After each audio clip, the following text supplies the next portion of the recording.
get into it. So why women of color are leaving corporate America to include HR professionals. Now we know 2020 and 2021, it's been a hot mess and it continues to be so. But it's been particularly intense for people of color, which has increased a number of challenges that we already encounter in the workplace. For instance, we know women of color are more likely to be laid off or furloughed, which affects our financial as well as our future, right? So there's no security if we don't have a job.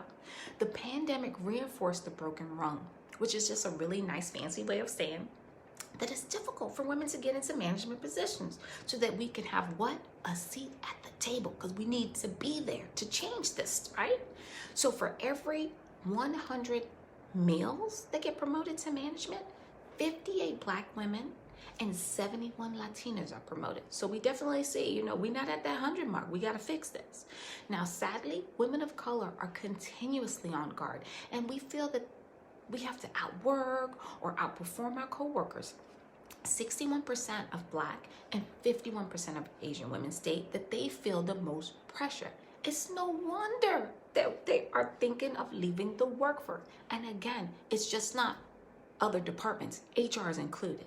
Now, navigating the workplace is beyond harsh for females, right? Now add in females of color.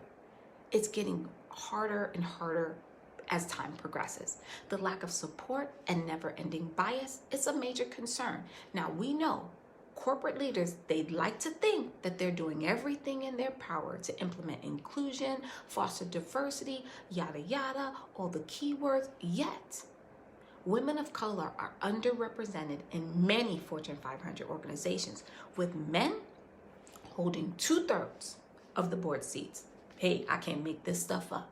So in late 2020, Fast Company magazine asked several Black HR professionals to share their experiences, like what was it like for them? And their insights, it's heartbreaking for my HR team, right? Because a lot of them confirmed that HR is still behind when it comes to DE&I. In fact, one of the female professionals interviewed explained that HR avoids tackling hard conversations about diversity, which many times involve trauma and fear. And because of that, the industry often downplays the challenges that Black and brown people face. Instead of being loudly anti-racist or anti-racist, they tend to take actions that make corporate feel good. Where they do that at? Now, in 2020, Working Mother Research Institute reported showed that 50% of women of color are thinking about leaving their companies within the next 2 years, and that the most frequent reason why was the bro culture, aka the boys club, and also the lack of support, the bias that they see, and nearly non-existent career opportunities. We have a lot of work to do, people. Now, the workplace is white, male-dominated, which creates a toxic environment for women of color. We feel like we're being stereotyped, and we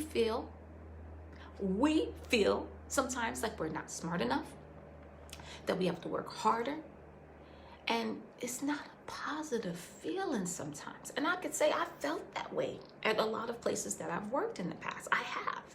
Women of color in HR have also encountered microaggressions. That's our word of the day, right? And they gotta worry about so much. How they present themselves in spaces that are non-minorities. On many occasions, they have to explain they aren't forcing radical opinions on others, but educating them why their existence has the same value, why our existence has the same value as everyone else's. When lack of understanding comes from other HR professionals, that can be taxing to the point of causing emotional and mental distress for women of color, for people of color. Now, making inclusion a long-lasting change instead of a trend is necessary. We can't just be trending it up in here. We really have to take a look.